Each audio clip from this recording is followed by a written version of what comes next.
kita press lah. Selanjutnya Setengah hari.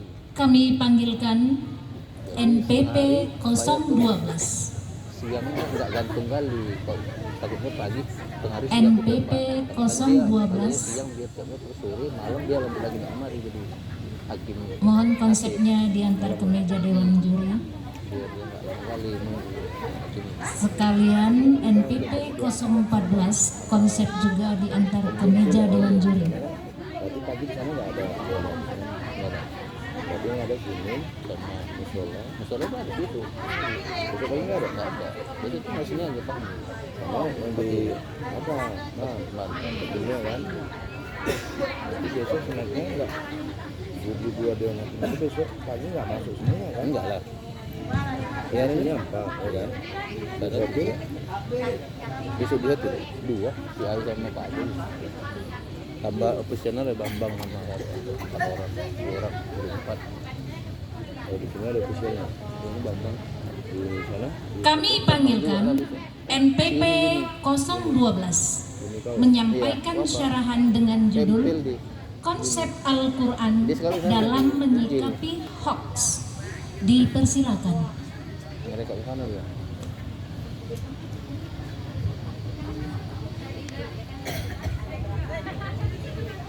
Jadi sini enam, tiga, sembilan. Besok di sini. Sini besok Kamil. Pak Kamil pagi. Dua hakim panel besok ini. Satu sore. Ya, tiga orang. Oh, tiga orang ya. Empat orang ulama. Orang kan. Misalnya tiga. Misalnya tiga. Tujuh. Itu pagi kan. Baru siang. Assalamualaikum warahmatullahi wabarakatuh. Jam 3. Iya, mungkin jam 3 itu siap itu panel. Alhamdulillahi wahda wassalatu wassalamu ala man la nabiyya ba'da.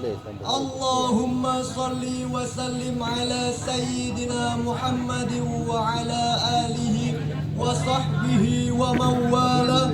Wala hawla wala quwwata illa billah. Amma ba'd. Pertama dan yang paling utama, marilah kita ucapkan rasa syukur kehadirat Allah Subhanahu wa Ta'ala yang telah mencurahkan rahmat dan hidayahnya kepada kita semua, sehingga kita dapat berkumpul di tempat muraqabah ini dalam keadaan sehat walafiat. Salawat berangkai salam selalu tercurahkan teruntuk baginda Nabi Allah Muhammad sallallahu alaihi wasallam yang telah menegakkan panji-panji Islam dan mempersatukan umat di seluruh penjuru dunia. Dewan Hakim yang kami hormati dan hadirin sebangsa seagama yang kami banggakan. Dunia yang begitu besar dan jarak antara negara satu dengan yang lainnya tidak lagi menjadi penghalang bagi seseorang untuk mengetahui apa yang terjadi di belahan dunia lainnya. Hal ini disebabkan oleh efek kecepatan menerima informasi dan komunikasi melalui teknologi elektronik digital atau internet. Paul Virilio pada konteks ini menyatakan batas waktu juga menjadi tidak berarti. Ia menyebutnya sebagai teori dromologi. Menurutnya, teknologi telah menghancurkan batas-batas ruang dan waktu atau kecepatan. Konsekuensi logis atas perkembangan teknologi elektronik digital memberikan dampak positif sekaligus negatif terhadap perilaku sosial. Salah satu dampak negatif dari teknologi internet adalah dalam penggunaan media sosial. Misalnya, bagaimana seseorang dapat menciptakan kebohongan atau hoax. Bahkan, Indonesia tergolong sebagai salah satu negara yang mengalami masalah serius dalam penyebaran hoax. Mereka mudah menerima informasi begitu saja tanpa melakukan pengecekan bahkan langsung menyebarkannya. Oleh karena itu, izinkanlah kami menyampaikan sebuah carahan yang berjudul Konsep Al-Quran dalam Menyikapi Hoax, dengan landasan firman Allah di dalam Al-Quran surah An-Nur ayat 15 sebagai berikut.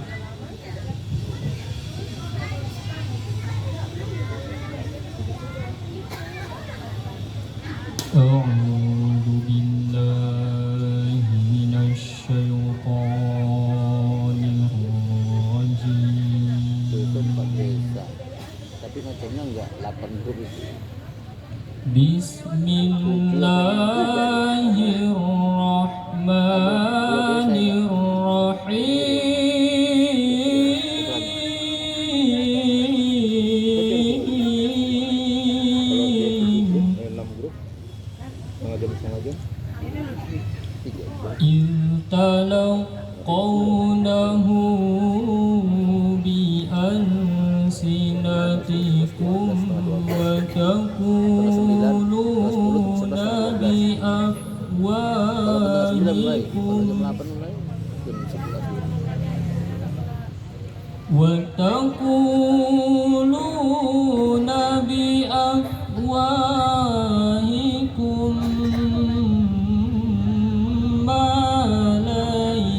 lakum bihi ilm Itu ada di bilang di sana itu. Antar aja Bu. wa tahsabunahu haynahu wa huwa indallahi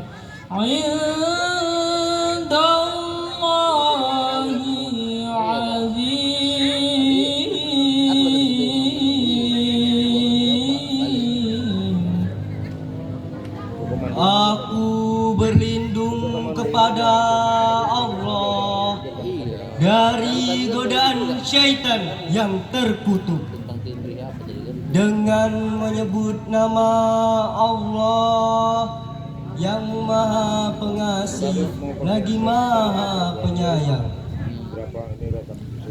Ingatlah ketika kamu menerima berita bohong itu dari mulut ke mulut, kamu mengatakan dengan mulutmu apa yang tidak kamu ketahui sedikit pun, dan kamu menganggapnya remeh, padahal dalam pandangan Allah itu masalah besar. Hadirin yang berbahagia, dalam kitab Al-Mukhtasar fi Tafsiril Quranil Karim yang ditulis oleh sejumlah ahli tafsir yang diterbitkan oleh Pusat Tafsir Studi Al-Quran Saudi Arabia, dijelaskan bahwa ancaman Allah betul-betul ditujukan kepada orang-orang yang terlibat dalam menyampaikan berita hoax, baik orang-orang yang sudah mengetahui berita hoax itu sendiri maupun belum mengetahuinya.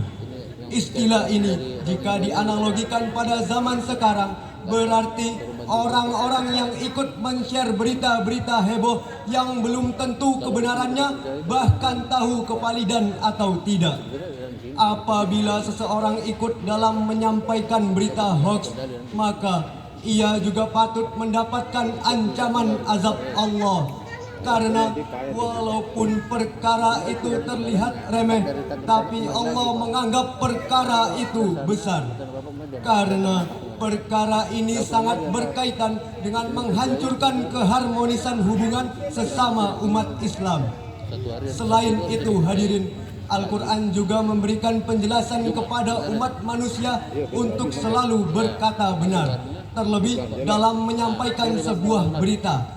Karena dengan menyampaikan sebuah berita yang benar akan menjaga kemurnian ajaran Islam serta melahirkan keharmonisan dalam pergaulan.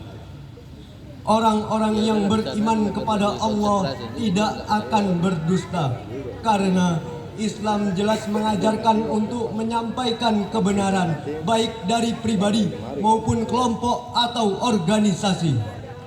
Terlebih dalam hal memberikan informasi, Al-Quran telah menyebutnya dengan sebutan qaulan sadidan, yaitu berkata benar atau berkomunikasi dengan baik dalam berinteraksi sosial. Sehingga umat Islam dituntut untuk mencapai derajat kebenaran faktualitas dengan melakukan upaya cek, recheck, konfirmasi, dan akurasi. Hal ini untuk menghindari terjadinya defamation atau pencemaran nama baik, baik berupa libel atau hasutan maupun slander atau fitnah, serta melakukan tabayun setiap menerima berita sebagaimana yang sudah diatur di dalam Al-Quran surah Al-Hujurat ayat 6 sebagai berikut.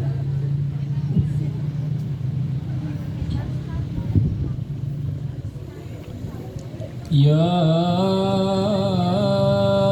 ayyuhalladzina amanu in ja'akum fasikum binaba'in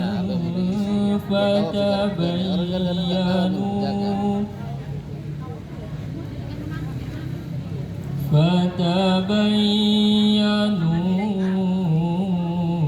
an tusibu qauman bijahalah Tadi tuh yang udah ada sirenenya tuh. Sirene udah disiapkan tadi. Cuman terlambat dia mencetnya. Udah selak ini kan 1, 2, 3 gitu kan. Hormat sama bentang tam. Dia telat mencetnya. Udah siap ini dia mau buka udahlah. Udah dulu. fatusbihu ala ma fa'altum nadimin. Ya, tapi kalau secara audionya udah nggak bisa dijual itu. Sadaqallahul azim. Wahai orang-orang yang beriman, jika seorang fasik datang kepadamu membawa berita penting, maka telitilah kebenarannya, agar kamu tidak mencelakakan suatu kaum karena ketidaktahuanmu, yang berakibat kamu menyesali perbuatanmu itu. Maha benar Allah atas segala firman-firman-Nya. Hadirin wal hadirah rahimakumullah. Dari syarahan tersebut dapat kita simpulkan bahwa penyebaran informasi hoaks di media sosial merupakan fenomena yang mengancam ukhuwah Islamiyah dalam berbangsa dan bernegara. Keberadaan konten-konten hoaks di jagat media sosial memberikan dampak negatif yang signifikan yang berhasil membuat masyarakat terbelah, seperti membuat konten-konten provokatif, propaganda, memutarbalikkan fakta. Oleh karena itu, menggali dan memahami nilai-nilai perennial ayat-ayat Al-Quran dan hadis yang berkaitan dengan hoax merupakan sebuah langkah untuk menanggulangi peredaran hoax. Di atas. Untuk menjawab keresahan hoax pada masa tersebut, Al-Quran untuk menjawab keresahan hoax pada masa tersebut, Allah mengancam terhadap para pelaku penyebar hoax. Al-Quran juga menganjurkan untuk selalu berkata benar, karena ia merupakan perbuatan orang-orang yang patuh kepada Allah. Dengan berkata benar, maka penyebaran hoax akan semakin minim. Selanjutnya, selain berkata benar, Al-Quran dan hadis juga menyuruh umat Islam untuk melakukan tabayun. Dengan mengikuti langkah-langkah Al-Quran tersebut, maka penyebaran hoax akan semakin minim. Mungkin ini saja yang dapat kami sampaikan. Lebih dan kurang kepada Allah kami mohon ampunan. Dan kepada hadirin kami mohon dimaafkan. Pergi ke pasar membeli tomat. Pulangnya ketemu si Mamat. Jika hadirin masih semangat, jawablah salam kami dengan semangat. Akhirul kalam. Wabillahi taufiq wal hidayah. Warido wal inayah. Wassalamualaikum warahmatullahi wabarakatuh. Kenapa jadi segitu banyak yang tadi? Ada jadi utang berapa? Ada. Foto-fotonya aja ada. Itu dari video bisa di screenshot ya?